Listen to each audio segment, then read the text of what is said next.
लेकिन यदि राम नाम का आश्रय नहीं होगा तो गंगा के तट पर पहुंचने के बाद गंगा जल दुर्लभ हो जाएगा। इसी का नाम है दैहिक ताप। दैहिक ताप की निवृत्ति सुंदर सुशीतल सुमिष्ट गंगा जल स्नान और गंगा जल पान से होगी। पर गंगा तट पर पहुंचकर भी गंगा स्नान गंगा जल पान से वह वंचित रह जाएगा। और मान लो गंगा जी गया ही नहीं जीवन में एक भी बार, और जहां कहीं भगवान ने रखा है वहीं प्रेम पूर्वक संतोष पूर्वक रहकर अहरनिश राम नाम का जप करता है, तो उसे गंगा जी तक चलकर जाने की जरूरत नहीं है। गंगा जी दर्शन करने उसके वहीं आ जाएंगी। और भारतवर्ष में ऐसी संतों की तपस्थलियां हैं जहां गंगा आदि तीर्थ उनका दर्शन करने चले आए। बहुत पुरानी बात नहीं है, लगभग 200 साल पुरानी बात होगी। बीरपुर वहां के एक गृहस्थ भक्त थे, लोहाना जाति के संत जलाराम। बड़ा भारी अन्न क्षेत्र है, बड़ी अच्छी सेवा वहां होती है। वहां मंदिर में राम जी हैं मूछ वाले, ऐसी मूछ है राम जी की, अंटादार मूछ। लक्ष्मण जी की भी बड़ी सुंदर मूछ है। हम तो पहली बार दर्शन करने गए तो हमने कहा ये किसकी मूर्ति है? अरे बोले आप कैसे महात्मा हो, राम जी हैं, ये लक्ष्मण जी हैं, ये माता जी हैं, जानकी जी हैं, मूछ वाले राम जी। तो एक सज्जन बोले कि वो लोहाना क्षत्रिय थे, इसलिए क्षत्रियों की पहचान है मूछ, इसलिए अपने जैसे जैसे पुजारी वैसे देवता। तो ठाकुर जी के सुंदर मूछ बनाई हुई है उन्होंने। वहाँ लिखा है भेंट पाड़वानी सख्त मनाही छे, माने भेंट रखना मना है। और बड़ी अद्भुत सेवा वहाँ होती है। तो संत जलाराम जी, जलाराम बापा बहुत संत सेवा करते थे, अतिथि सत्कार करते थे। और उनके यहाँ एक सेवक था, पटेल जाति का था, बड़ा अनन्य भक्त था बाबा का, जलाराम बापा का, वहाँ सेवा करता था। अब सेवा जहाँ होती है वहाँ काम इतना बड़ा होता सेवा का कि सेवा करने वाले को फुर्सत नहीं मिलती।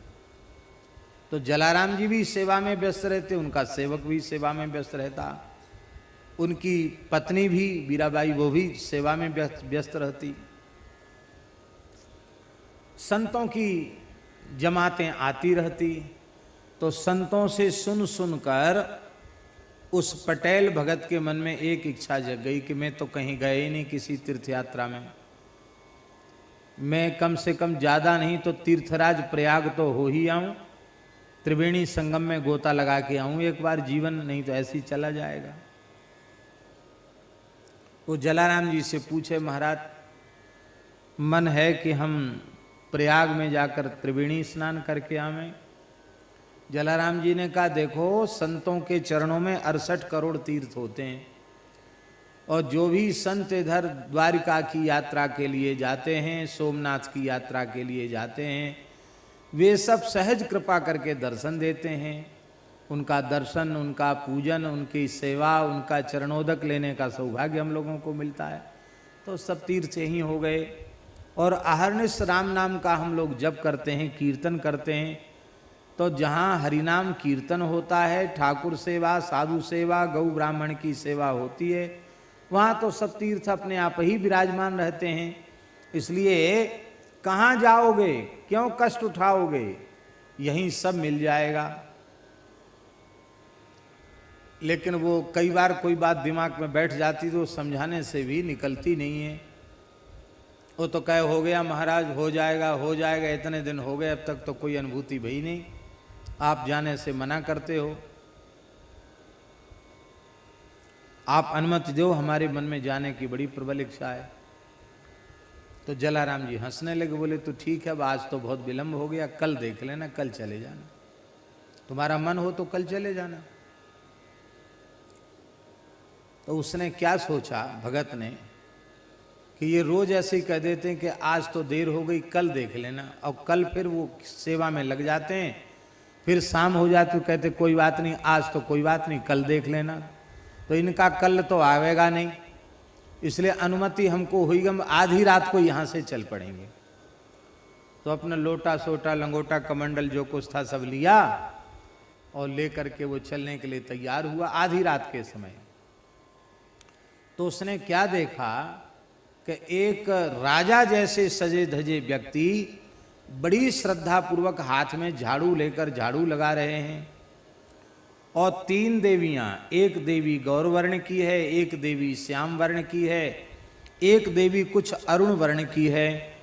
वो झाड़ू लगाने, पानी सींचने और जल भरने में वो तीनों देवियां लगी हुई हैं। उससे बड़ा आश्चर्य हुआ कि हमने तो आज तक न इस व्यक्ति को देखा, न इन 3 देवियों को देखा, ये हैं कौन? तो उसने पूछा कि अरे भाई सब बंद है, तुम कहाँ से आए, कौन हो? उसने कहा महाराज भगत जी हम तीर्थराज प्रयाग हैं। अरे प्रयाग तीर्थराज? बोले हाँ। ये देवियां कौन है? बोले इनसे पूछ लो। उसने प्रणाम करके पूछा आप कौन हैं? जो गोरे रंग की देवी थी बोली हम गंगा जी हैं, जो श्याम वर्ण की देवी थी बोली हम यमुना जी हैं, जो अरुण वर्ण की देवी थी बोली हम सरस्वती जी हैं। आप यहाँ क्यों आती हैं? कहते देखो सब जीव अपने पाप छोड़कर पवित्र होने हमारे जल में आते हैं, पर ऐसे राम नाम जापक साधु सेवी के यहाँ आकर हम पवित्र हो जाते हैं, इसलिए हम जलाराम जी के यहाँ नित्य सेवा करने आते हैं।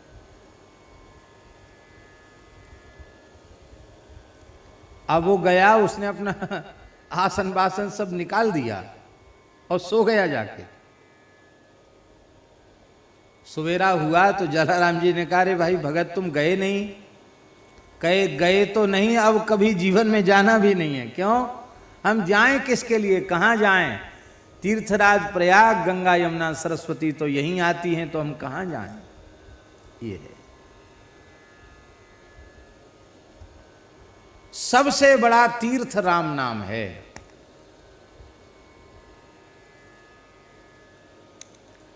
सबसे बड़ा तीर्थ इसलिए हरि नाम है क्योंकि तीर्थों में जब हम स्नान करते हैं तो हमारे पाप नष्ट हो जाते हैं, पर हमारे पुण्य नष्ट नहीं होते, पुण्य बढ़ते हैं, पाप नष्ट होते हैं और पुण्यों की वृद्धि होती है।